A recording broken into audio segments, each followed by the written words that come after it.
Yeah, difference between being like a trader and being a long-term investor. We're not out there. When we've got our long-term hats on, we're not trying to make a quick buck. My conviction is like, this is the stock that's going to make you money or more money or something to do with money, right? But this is what's going to pay. So there's that kind of very high level. But then there's all these nuances, because when I look in my own portfolio, there's different kinds of companies. Like essentially, big tech is running the country in essence. So like the regs are off. It's a free for all. My conviction is that the risk reward here is to the benefit of the investor. And I'm sort of, I'm betting heavily that that's going to be the case because I've done my due diligence and so forth. For an advertising-free version of the show, check out patreon.com/Wall Street Wildlife.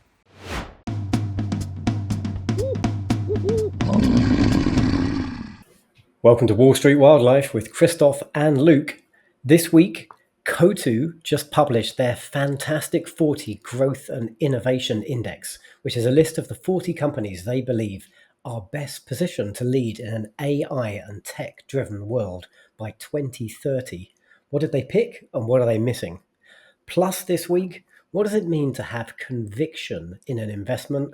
And we've got a whole bunch of market news for you, including a rumored acquisition of a company I only just bought, plus some thoughts on recent results from Tesla and Novo Nordisk. All right, let's get to business, Badger. Tonight is, for this monkey, the biggest day of the quarter because it's EOS earnings eve. And so you know that in my King of the Jungle portfolio, I'm like 40% or 45%. I got a puzzle for you. I got an interesting question. Get your honest take. You haven't heard this ahead of time. I mean, context, right? I know nothing about EOS, Yeah. except that you forced me to buy $1,000 option in it because I lost a tennis bet against you. That's right. I've forced you into ownership. Here's my question for you. There's a little bit of drama, which is that its financial partner, Cerberus, they set up these milestones, and there's a threat of dilution if they don't hit the milestones. EOS has hit 15 out of the 16 milestones.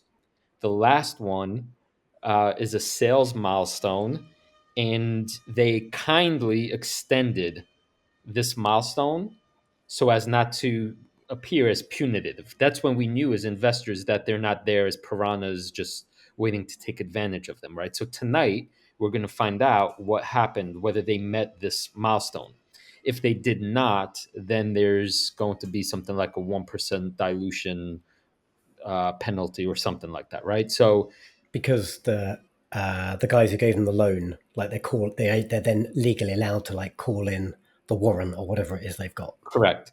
So that's kind of the setup, right? So obviously, I think in very binary terms, if they hit the milestone, market reacts positively. If they miss it because it's sales, it's not going to be a good look on anybody's part, plus the dilution, right? Here's the interesting tidbit. I believe yesterday we found out that the CEO just got a pay raise approved by the board, and Cerberus sits on the board.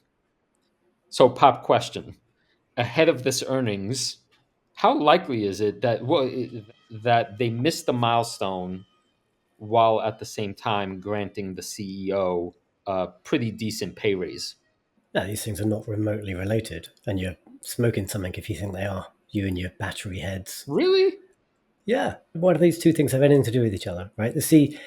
Okay. I mean, I have no idea about comp, right? Was the CEO like the founder? Like, what's his stock ownership, and what proportion of his remuneration is like salary versus stock awards? I know he makes, so the salary raise, his base was 600,000 and it got bumped up to 800,000 and approved.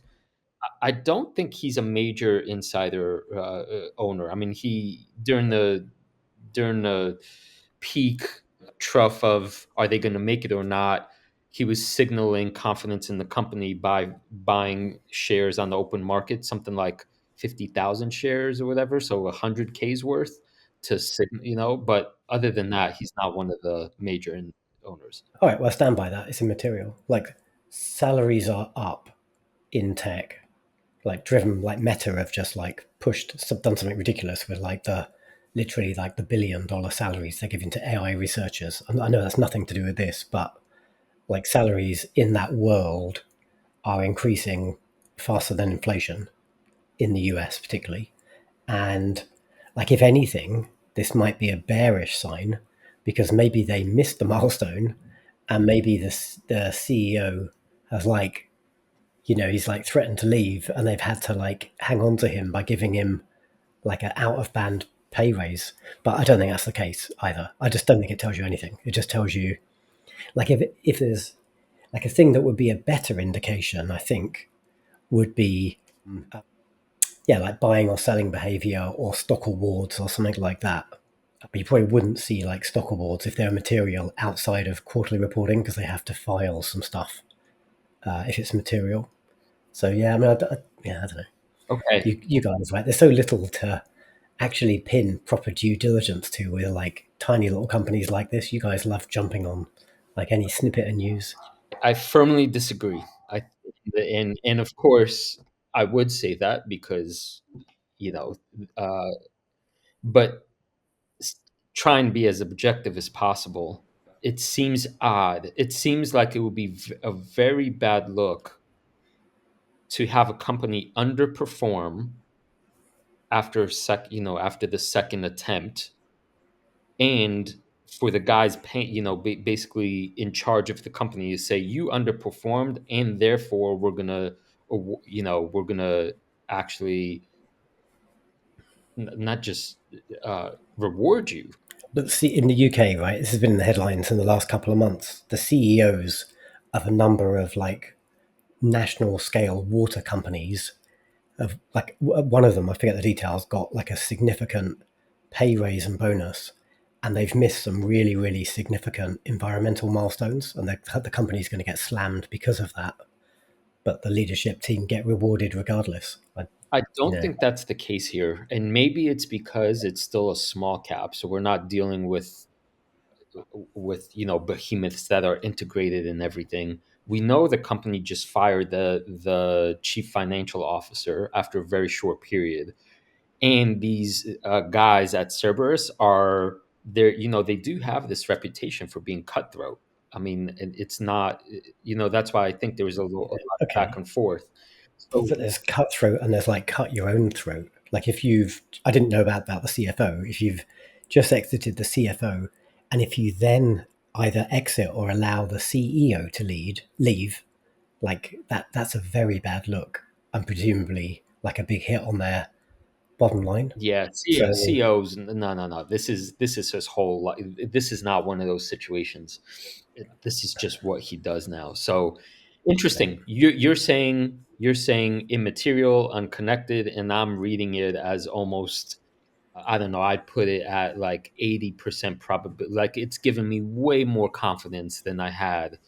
Otherwise, they would have kept the salaries the same, or wouldn't have announced it, or whatever, wouldn't have to, just Yeah, these. I mean, I don't know about tiny companies, but in most companies, these are like regular processes. There's like an annual pay review, and the CEO follows the same process as everybody else. Otherwise, everybody else gets pissed off. So, there will have been a review scheduled for this time, irrespective of whatever milestones.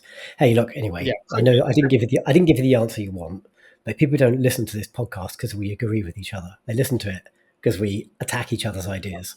yeah, okay, great. So we'll find out tonight. I'll let you know, but you're basically saying they're just not correlated, and I'm saying it gives me an additional sense of confidence, so much so that I might buy a couple of degenerate lotto calls. Do not do as I do, or don't follow me. This is in the definite gambling degeneracy bucket, but There's one thing we can agree with: but do not do as you do. but monkeys ears are tingling. So we'll see how this works out. You had some All right. news. You had some fun news. Based, Yeah, like, oh, is this a? Oh, here, I'll frame it as a question to you. So, there's a cybersecurity company I've talked about a little bit in the last couple of weeks. I bought an investment in. CyberArk, who are like Gartner and Forrester leading technology around like authentication and authorization, so a particular part of that world, but very important world. Uh, and there's rumors, I don't know how substantiated they are because they were literally just last night, that Palo Alto Networks, who's one of the giants, might be making an acquisition offer for them. And so the stock's bumped up 13%. So is that a bullish signal? Or is that, what do you think about when you see these things which aren't, I don't think there's been like a press release. I think it was like a leak or something, I think. Well, what's interesting is that this is the second one we've heard about because Sentinel-1 had the same thing kind of happen. I didn't follow, right? But that was a 20% pop and nothing was announced. So I think something's in the water. Probability wise, I would give this more like a 60-40 in favor of this being an actual thing. So in terms of poker, it's not nothing. It's definitely a signal. You just can't bet the whole farm on it. And I think it confirms that you're onto something, that you're sniffing, that there's something in the moment, right? That the stars are aligning for the macro forces and for the M&A stuff happening. And so it has me more interested than ever in doing a deeper dive on both Cyber and Sentinel, and maybe another adjacent company that fits the sort of to be acquired mark. Yeah. I know you were looking at Rubric, which was like, that was on my radar when I did my preliminary research. Like a couple of thoughts on this as well. I agree with what you said. Like a few thoughts on this generally. M&A, like mergers and acquisitions, have been constrained over the last couple of years because US regs have been quite unfriendly to mergers, and now, like, essentially, big tech is running the country in essence. So, like, the regs are off; it's a free for all. So anybody who's planning like a big acquisition like this now, they'll dust off the papers and they'll start thinking about that again. It's quite expensive. Like Palo Alto, if it's true, Palo Alto, their market cap today is about $130 billion. Yep. And the rumored acquisition price is $20 billion. That's a chunk of change. And it doesn't mean they're going to have to find like $20 billion in like unmarked bills. It means they'll issue stock and they'll give like equity in Palo Alto to the guys that they're acquiring, and there'll be some sort of probably money plus non-monetary stuff that goes on so the acquisition can happen. Because sometimes even smaller companies take over bigger companies like that. So it's not impossible for stuff like that to happen. So it's certainly credible, and it also plays to Palo Alto's strategy because they have done some major acquisitions, and like I own both Palo Alto and CrowdStrike. They're both leaders. I always kind of favored CrowdStrike's technology strategy because it seemed much more kind of consistent and like one thing that you plug into like with an agent and then you have access to all this stuff. Whereas Palo Alto seemed to be more like they've tried to like smash loads of different tools into one box and call it a platform. But so there's a bit of like marketing BS around that. Like it is just a bunch of disparate tools to some extent, is my understanding. So anyway, like very credible. It has me, if nothing else, interested in potentially buying a little cybersecurity bucket in which I would put the three potential acquisition targets. And worst comes to happen, they pop a little bit, and You probably, maybe you've missed the boat a little bit with CyberArk. I did actually. I said on the Patreon last night because we were chatting about this in the Jungle Lounge. Like normally, I'm actually a bit miffed, like mildly upset. British term there. If one of like a company I own is the target of an acquisition, because I've done all this work and I know the company, and I don't love it, but like I feel like I've earned my place as a shareholder, and then someone comes along, snaps it up, and I get like maybe a 10, 20, 30%, 50% bump, right?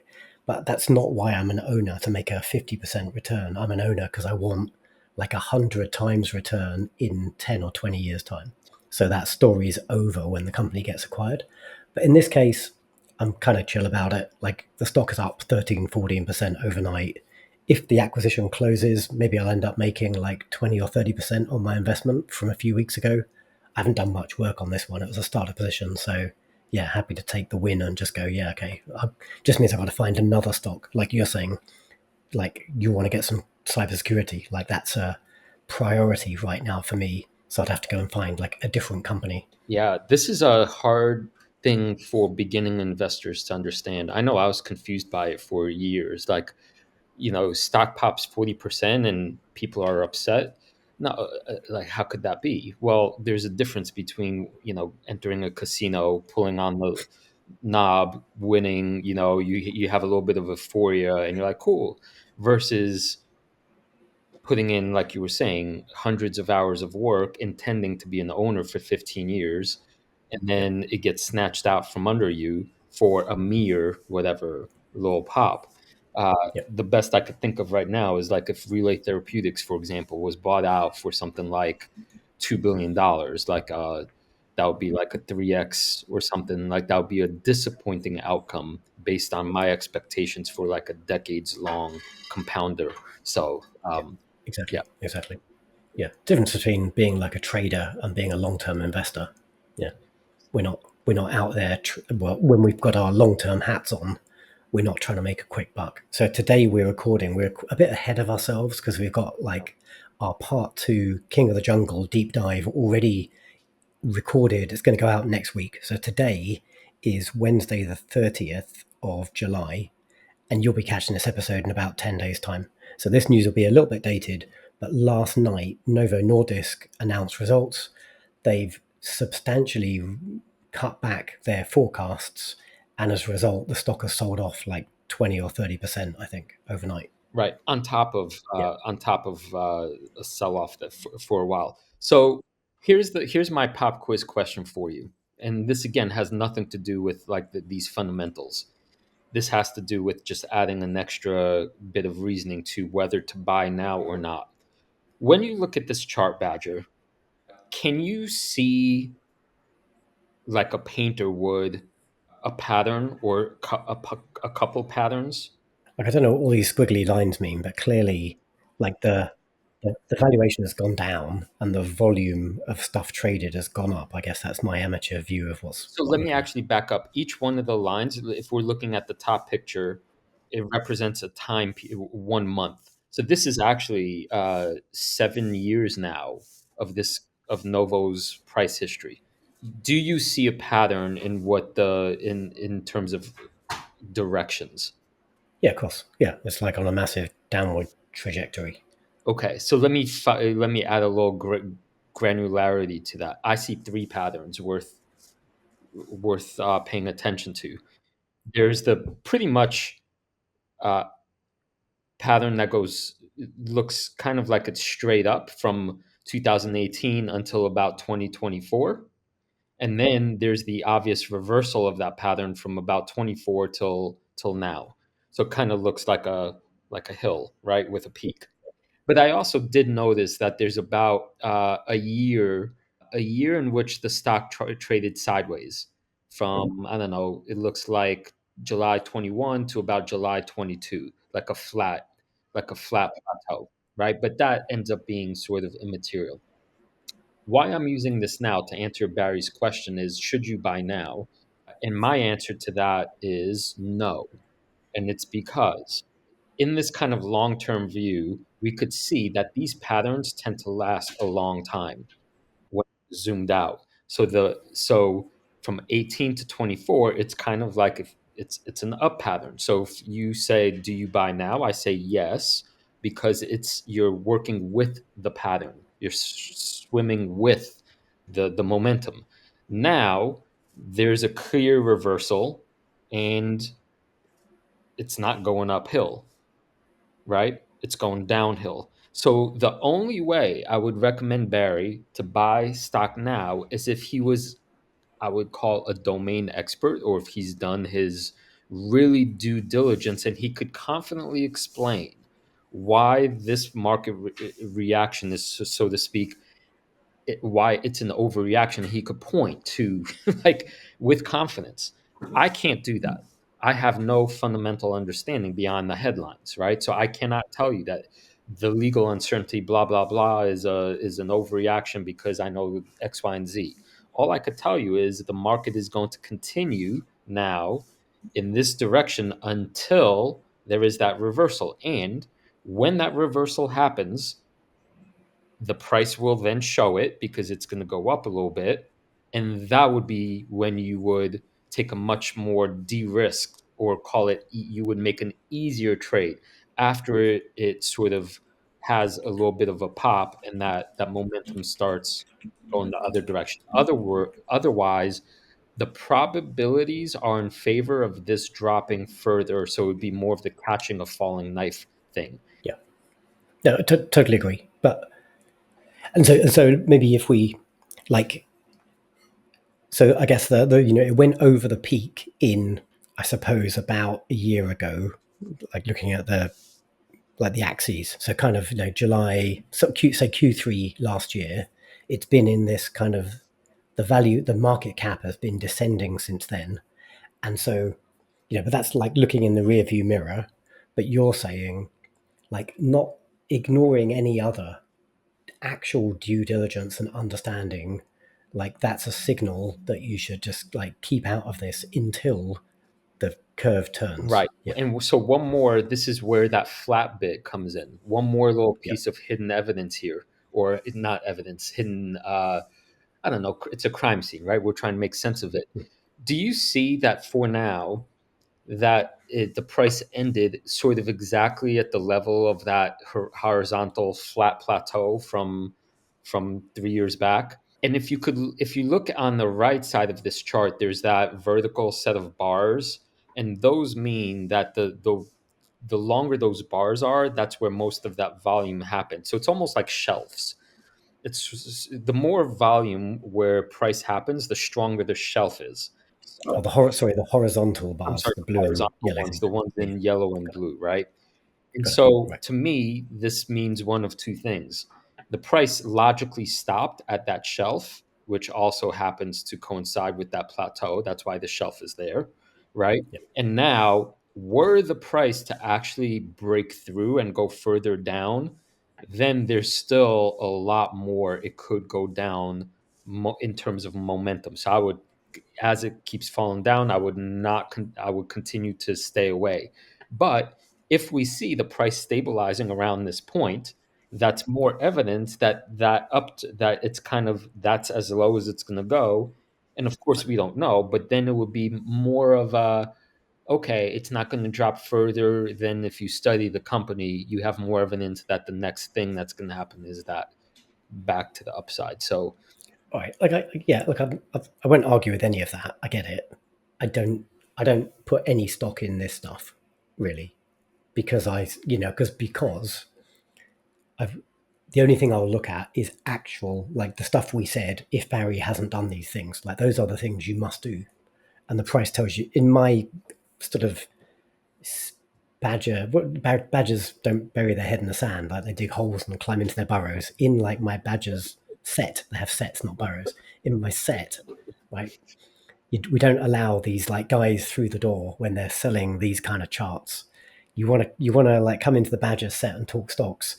Come armed with like due diligence on exactly why, what's happened, why has the company reduced their forecasts, what's competition doing, and then you can have a exactly. sensible cup of tea Right, with the badger. exactly. But that's my sort of challenge to Barry, if Yeah. or and our group, right? Yeah. Unless you've done your work and you could explain to Monkey why Got the it. market is Yeah. overreacting, then the chart tells you to stay away. Yeah, that's okay. Good, good. Right, I think we're definitely saying the same thing. Yeah, yeah. So bad Barry, don't, like, you've done it now. You've done it, so don't make things worse by suddenly panic selling it. You've made that decision. I guess you just like, ride it out and maybe learn from it, and maybe it works out, maybe it doesn't. Who knows? Speaking of not working out, you want to talk the Tesla earnings real quick? There was something that it's not that it was weird. It was a little unexpected what happened. So I listened to the Tesla earnings call. I looked at the shareholder deck, and I think by all objective measures, if you look at the financial picture, I don't know. The vomit face is the best I could come up with, because for a company that is still, I would call, in its young growth phase. I mean, electric cars, they're by no means the established thing. To have sales revenues down year over year 16%, to have the energy storage sector down, to have gross profits down, to have margins down, to have operating expenses down, operating margin down 2.1%. I mean, everything in this column is down. Free cash flow is down 89%, but I don't care because they're obviously investing using that Yeah. for capex. So that's a huge number, but I'm not phased by that.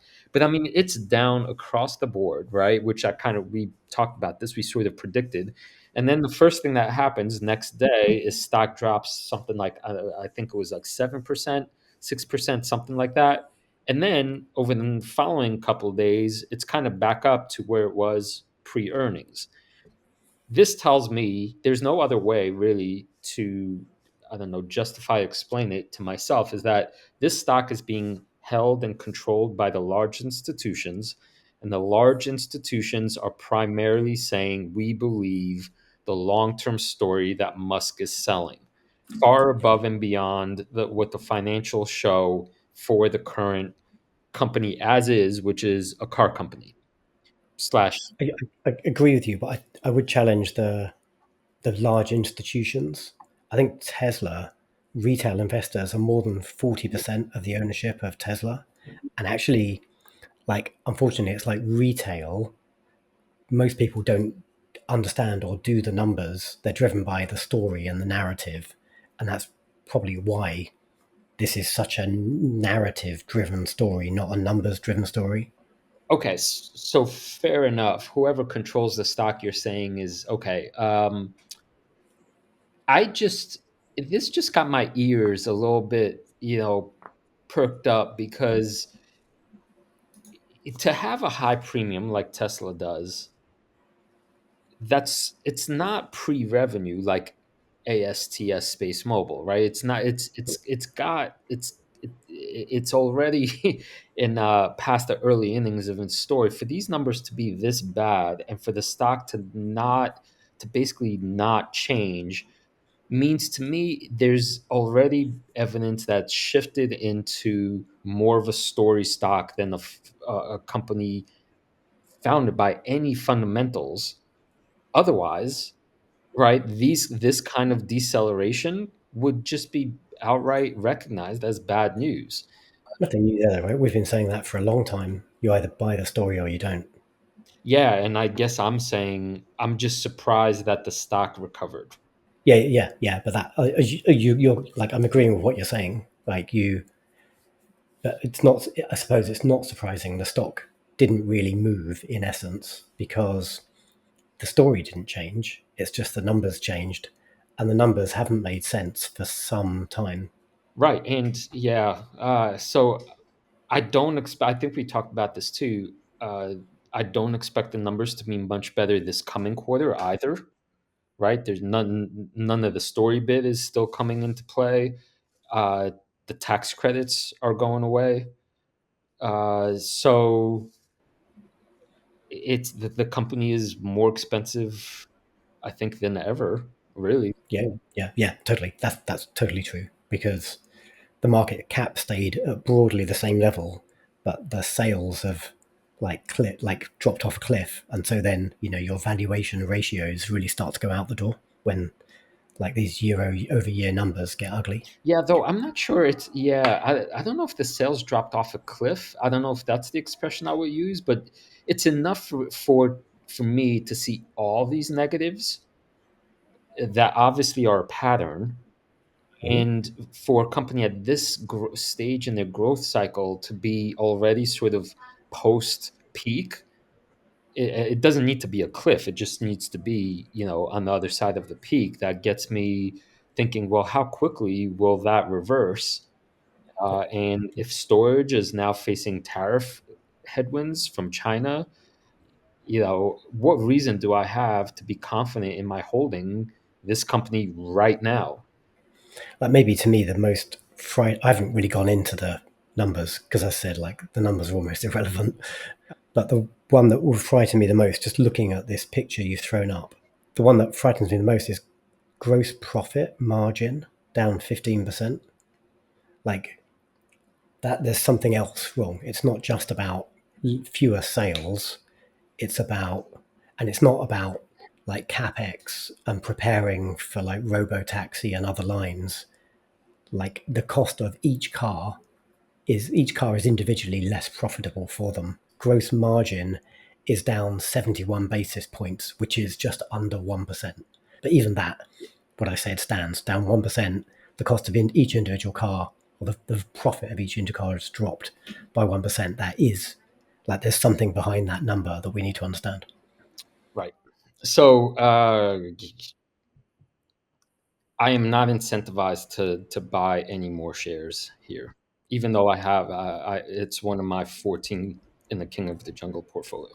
So just this morning, I got a WhatsApp from a good buddy who said he had sold all of his Tesla stock and had plowed the money into Alphabet. So I'm like, you made one really good decision there and one decision I'm not so sure about. So, like, I don't know. Are you tempted to sell your Tesla stock? But you don't really have any, do you? I'm using King of the Jungle as a good proxy for what we talk about, and I am not tempted to sell that position. I like it in my portfolio. In fact, there is something I liked. This is one of those big picture things that mattered to me quite a lot, especially a company like Tesla. When you add up all the things that equal like what is Tesla, I am quite bullish on all of it. You see here, I like that they name manufacturing, like the factory itself is something that Tesla is. They obviously have an edge there. And when you combine that with the bots, right, when you then add the trucking that's coming and their, massive investment in AI compute and the storage and the home charging and the batteries and the robot, like this picture tells a really really nice story, but to me it's like a decades long story, and that's why I'm just not going to sell out. The story's too good despite the current moment's financials. Yeah. Like I've got a relatively substantial position in Tesla, which I'm not touching right now. But yeah, I've decided just to kind of hold my nose on this one, ignore what the stock does, and then just see what happens. Like a piece of news that really surprised me, honestly, that I just saw in the last week, is that apparently Tesla are now testing proper FSD, not the garbage we have currently in the UK. So that's actually exciting. Like if they roll out what you have, like FSD beta, I'll probably pay for full self driving again on my car because I've got like the new hardware 4 car. I'd like to have that, and I think that will sell well. I'm shocked they're doing it in the UK. I can only guess that because I suppose like this is a driving on the left market, so I suppose that's like a bit harder than just going into Europe where it's like at least you're driving on the same side of the road. So some of your learning might be relevant, even though like the street signs and everything are totally different. But I guess it's maybe a benefit of Brexit and maybe slightly different regulatory environment, and the fact that Keir Starmer is buddying up to Trump and presumably isn't going to like slam Tesla when they start murdering British people on the roads, just like like because that is the natural trajectory of any of these companies. Unfortunately, there will be accidents, but the idea is there'll be fewer accidents eventually than like an all-human driving thing. So that's just like a collateral damage, unfortunately. So yeah, anyway, surprised that they're coming to the UK and excited about that. Yeah, no, that's good news. I mean, the only, I guess, tricky thing about this for me is that obviously the market will pull forward the expectations about autonomous driving. So even if it won't show up on the balance sheet, once something like what you're talking about happens, then the market senses it and the stock is liable to go up. So that's why probably not selling, at least completely not selling out, is the right move here. Okay, I've got one more tiny bit of market news for you before we move on in our schedule. My brother right now is live drinking a cup of Greg's coffee, and he agrees it's god awful, to quote from the WhatsApp I just received. But he's enjoying the sausage bap, so that aligns with my thesis. Go back to and listen to our portfolio reviews to hear Monkey's take on why Badger is out of his mind for having invested in Greg's sausage rolls. Your Greg's is my EOS. I think that's it. That's our now. We are doing like we're having a bit of fun. So, I mean, I'm going to promo like the last two episodes, part one and part two. So, Christoph and I did a ton of work. Between us, we own 30 different companies in our King of the Jungle portfolios. And we went through every single one. And we had like a 10 or 15-minute conversation about every one. And it was good, like bull and bear kind of arguments about them. And I think that's resonating really well with our Patreons and also on X and on YouTube. We're getting some good comments around those. So if you haven't checked them out, go check them out. And everything's like time coded. So if you're only interested in like one company, just jump to that time code. And if you enjoy it, like give it a like and a subscribe. That'd be very helpful. But we've also, like I've spent like a slave, I've been badgering away, and I've made like a 1 minute short out of each of those 30 videos. And I published the first 15 yesterday. And of the first 15, the Greg's one is doing the best, just in terms of number of likes and number of views. So God knows. People like Greg's more than they like Alphabet and Coherus and all sorts of other stuff. See, that's one of the problems with human beings.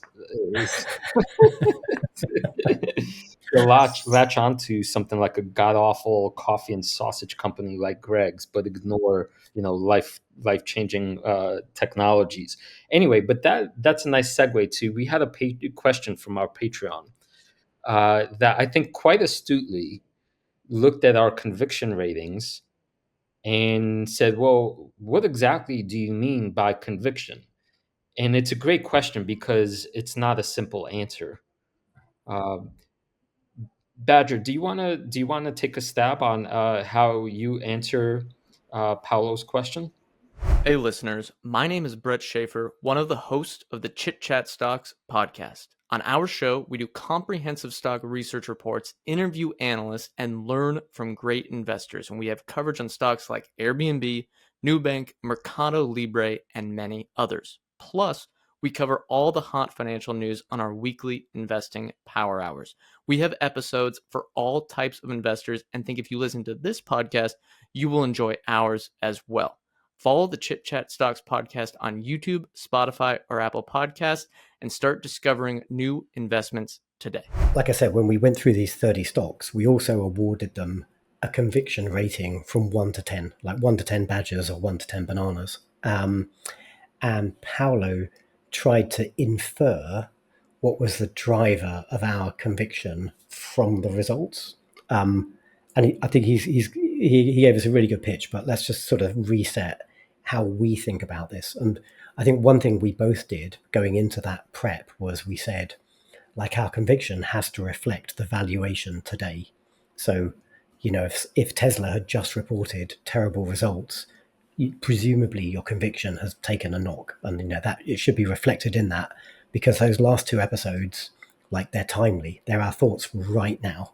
And I think it's fair to say, like, we would recommend a 10 badger or a 9 banana investment over like a 2 or 3, because we'll have higher conviction in those things. So the question is, from Paulo, like, how did we arrive at those scores? And for me, it's just two things.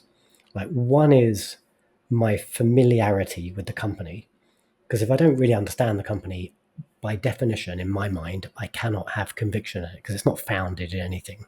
I don't look at stock prices. I look at company trajectory. So I have to understand the company. So familiarity. And then my other one is a bit nuanced, but it's my perception of like the risk-based return at the current valuation. So let me just sort of explain that, because Paolo looked at my ratings and said, well, Luke must love like these low volatility, steady, sturdy companies. And I do, no doubt. But the reason I've given like Alphabet and Amazon and Mercado Libre, my highest conviction ratings, is because actually I think they're reasonably valued right now, like today. And so, case in point, like Rocket Lab has had been on an incredible run. It was like a 12 bagger for me. It's now like a 10 bagger. It's given some back to the market, whatever. That was my highest conviction investment when it was like a $4, $5, $6 stock. But now it's like, well, today it's like a $45 stock. So, like, I do not like it, does not represent good risk based return because there's a lot of, a bit like Tesla, there's a lot of story and momentum because retail have suddenly cottoned onto the fact that this is an incredible company. So great company, but not such a good investment. So that's why, like, my hyper growthy type stuff, my more volatile stuff today is depressed in my conviction ratings. But if you went back to say 2022, when growth stocks were in the toilet, like those kind of companies were my highest conviction. And on my side, Badge, uh, I go back to we're in this as investors to make money. I mean, in the end, that Yep. has to be the outcome. If that's not the outcome, then all the other stuff and all the reasons why we do this is, it's not that it's irrelevant, but then we could think of it as a hobby, right? Or like a game we're playing. But no, like, so in one simple way of thinking about this, my conviction is like this is the stock that's going to make you money or more money or something to do with money, right? But this is what's going to pay. So there's that kind of very high level. But then there's all these nuances because when I look in my own portfolio, there's different kinds of companies. So Paolo is exactly right to say, well, if you have different kinds of moving parts here, then a conviction probably doesn't mean the same thing in each case. So I want to offer three separate examples of how I kind of fine tune what that means for me. Turns out that my four highest conviction ratings are all given to companies that I would call mostly pre-revenue. They're stories at this moment. So what I'm saying when I give them high conviction rating is I really, really believe the story. And therefore, I believe that the company will be worth way, way, way more than it currently is. But because it's pre revenue, that also means the risk is higher than something more established. So, kind of, I guess, in sum, my conviction is that the risk reward here is to the benefit of the investor. And I'm sort of, I'm betting heavily that that's going to be the case because I've done my due diligence and so forth. The second kind that I see my portfolio has to do with biotech. These tend to be these are in the bottom half of the portfolio. But to me, the conviction simply means that I think the market is missing or not understanding the data that is visible to those that understand the biotech. And why would that be? Because the market actually is kind of short term ish in the biotech world. They're not looking out more than 6 months, really. And so it seems like that's the case where I think I know more or better than the market does. And I'm willing to wait for the market or the data to prove itself. The weird thing, though, just I have to explain this because it's almost like its counter argument, I actually downgraded relays because I think the data won't be available for several years, and that in this moment, it's just going to be a lot of waiting and kind of dead money. So even though my conviction is very, very high about the company itself, there's not going to be much to move it. And so almost like the equivalent of valuation. It's like I have better places for my money right now. And the last nuance is for an established company, and here I'm putting AMD and Nintendo in this category. The conviction has to do with me believing the story, the numbers backing it up, the moment being right, and the valuation not being out of control. And so you put all those things together, and I think now's the time to enter the position with confidence. Yeah, that's good. They all seem very reasonable bases to assess conviction on. I guess it means Or does it? Maybe it means your conviction changes more rapidly than mine. Could be. It could be. Well, to speak to your point, though, I know I'm. It's sort of, I would want to reiterate something that you said. Across all of these, the trust factor matters, and you could only gain that over time.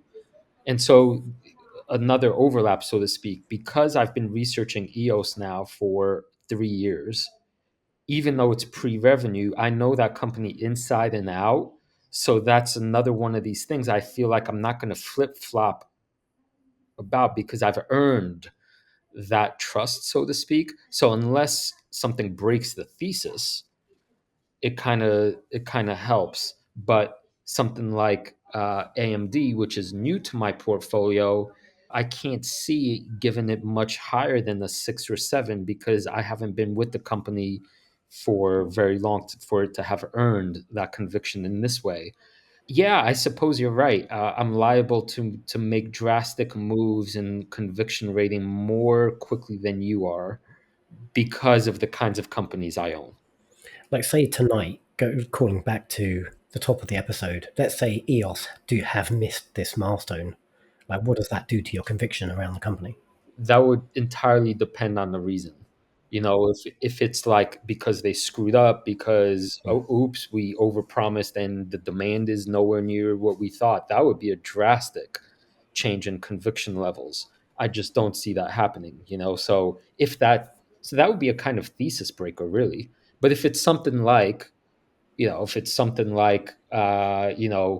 companies withheld buying from us because there was so much uncertainty around the legislature, the big beautiful bill, and it's going to be 3 months out, rather than the problem with the technology or incompetence or whatever, then to me it's just a temporary delay, and I'm actually going to add on the temporary weakness.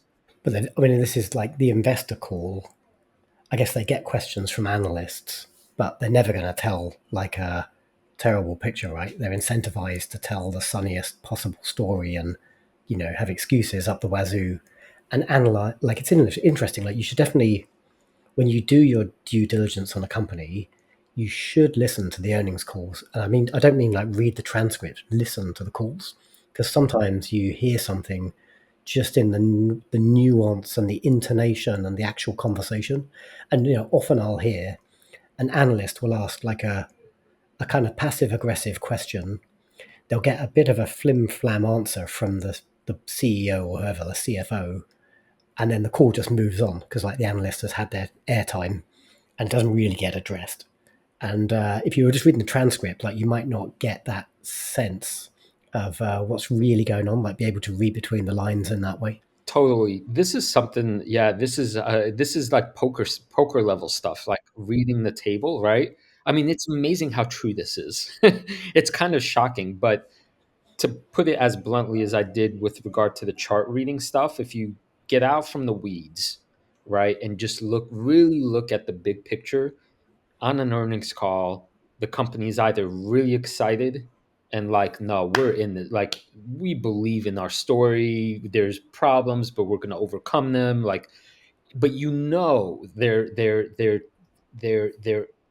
they believe their own story, so to speak. And then there's the hemming, hawing, using fancy language, or like they can't hide, the the lack of whatever the problem is.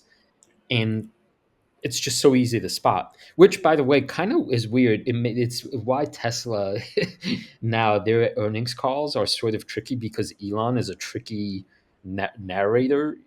He's just a weird speaker. He hems and haws, and it's weird. Anyway, side bracket. Yeah. Well, and he calls analysts dumb, Right. right? So then it's hard to argue with the richest man on the planet, like that. And if you fall out of favor, presumably you don't get invited to like a future analyst call, right? Because you don't have a right to show up. You have to get invited by the company and be, So there is a bit of, you scratch my back, I scratch yours in this whole thing. Esatto. Badger, we are 50 minutes in. I think only Yeah. our true fans are probably with us at Yeah. this moment. How was the Oasis concert? Oh, dude, it was really good. Yeah, so I managed to get literally last minute tickets to Oasis on Saturday at Wembley. Um, I called like the one man who I knew in my inner circle would just go, yeah, like damn the cost, I'm in. And so Ramesh and I went on Saturday night. We actually like I was literally halfway to Wembley before I managed to secure a ticket. It was like that last minute. We're just going to go and we're going to make this happen. And we got incredible seats at a reasonable-ish price, albeit the lady next to me paid like a quarter of what I paid. But like, damn it, I got to How see many the Gandalf sausage on rolls did this cost? Tell us in sausage rolls. stage. Yeah, like Is it like I a don't know. year's supply of sausages?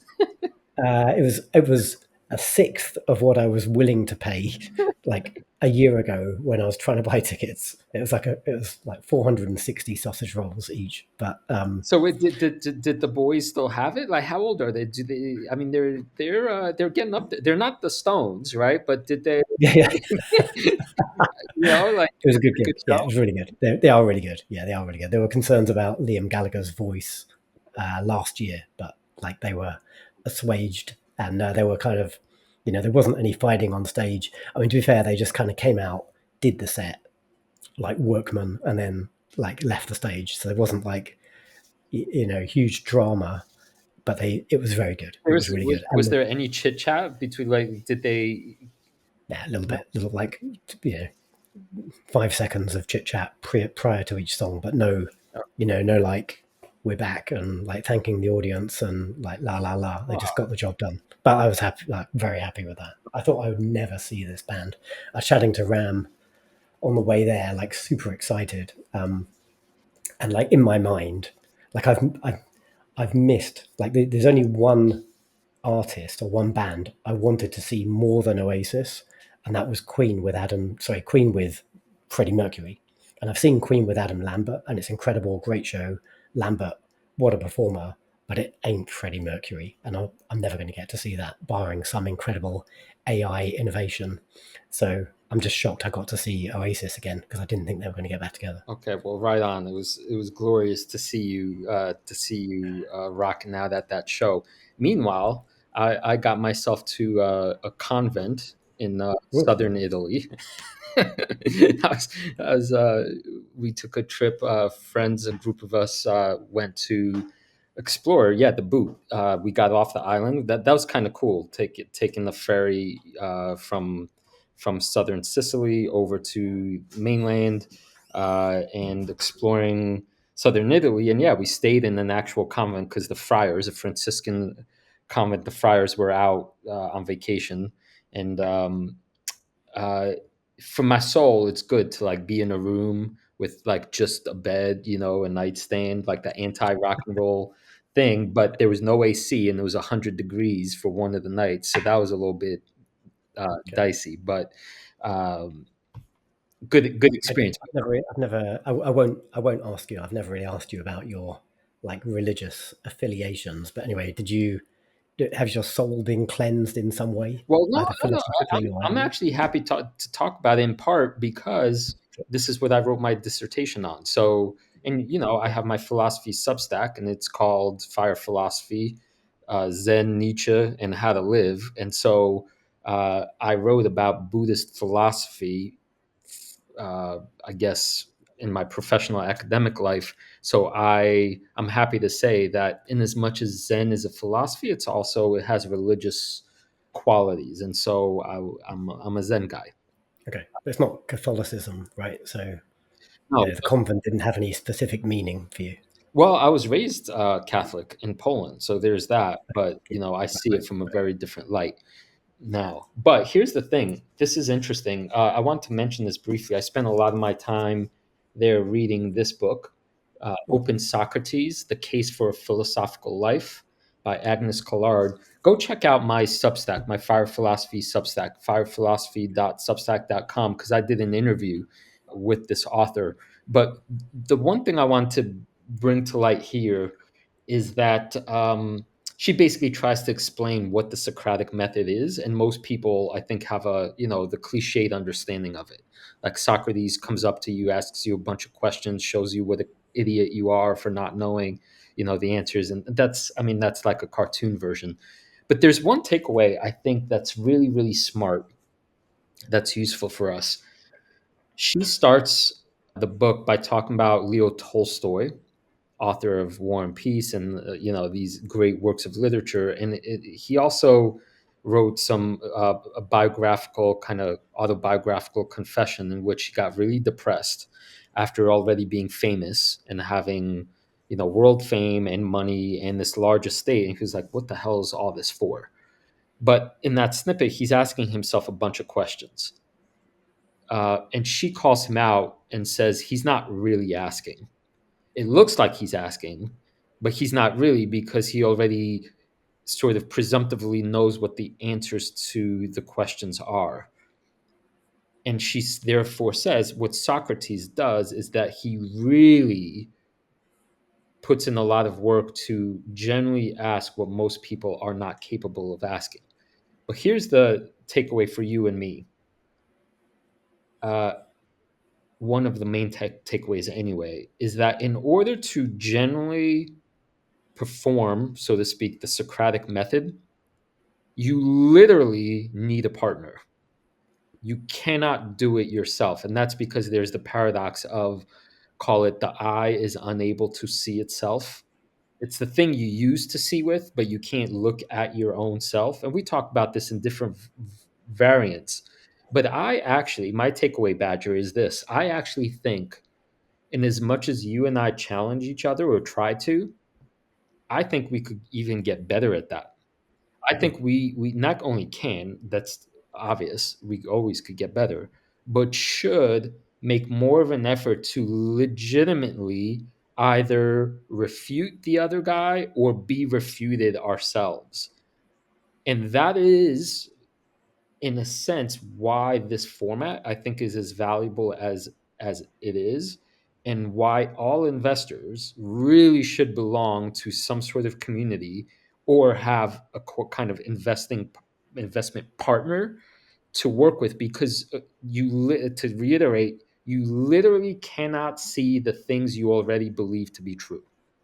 Yeah, that is you raised this when we had our conversation with the guys on the Dividend Talk podcast, and go check it out. We'll drop a link in the show notes. Really good conversation, great interview, and they kindly said we can republish it to the Wall Street Wildlife feed, so you'll be seeing that in the next week or two.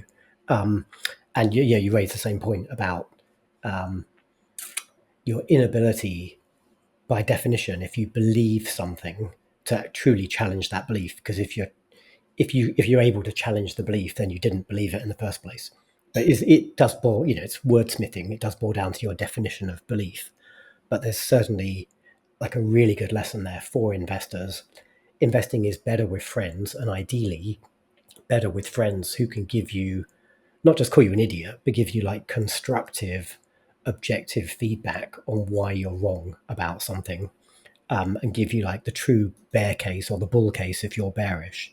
And that's when you should open up your ears and listen, and not just like defend your position, because that's when you get your real understanding. Right. And one other point, I think this is why when you read a bunch of Plato's dialogues, people get pissed off at Socrates because they're like, man, this guy's annoying, or he's telling me wrong.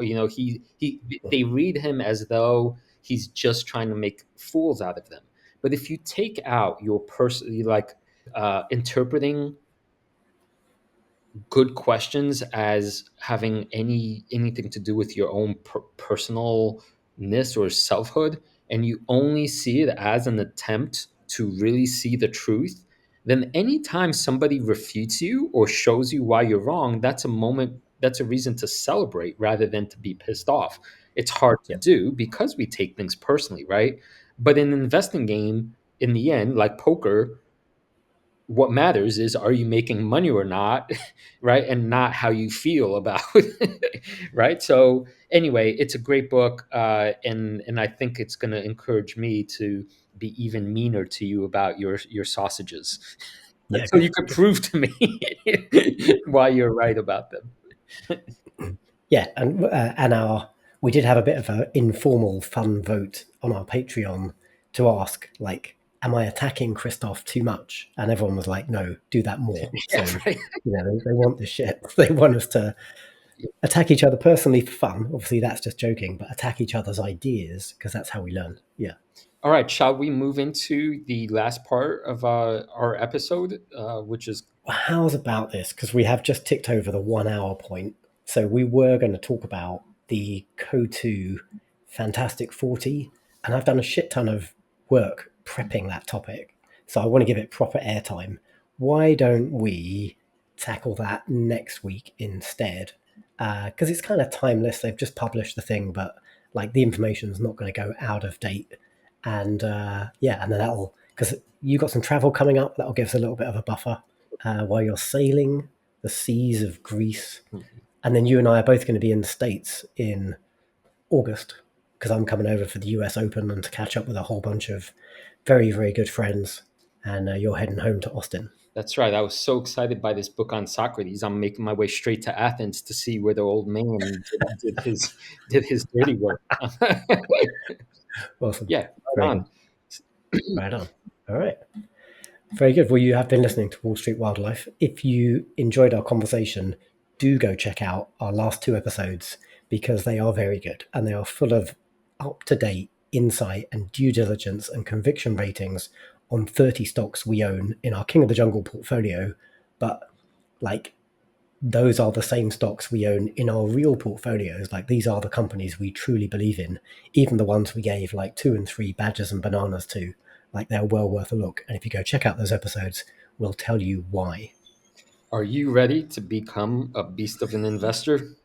Your journey starts here.